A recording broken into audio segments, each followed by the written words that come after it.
Sino ba ako? Ito ay isa sa ating mga naging katanungan sa ating sarili. Gaya ng iba, ako ay isang simpleng tao. May isip, may talino at may pangarap.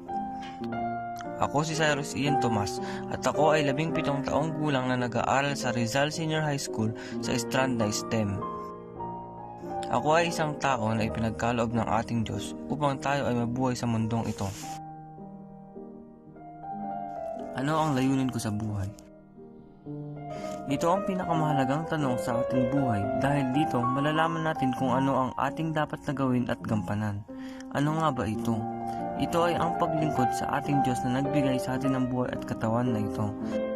Layunin natin na matupad ang mga ninanais ng ating Diyos na gawin at ikilos ang mga bukal sa kanyang kalooban.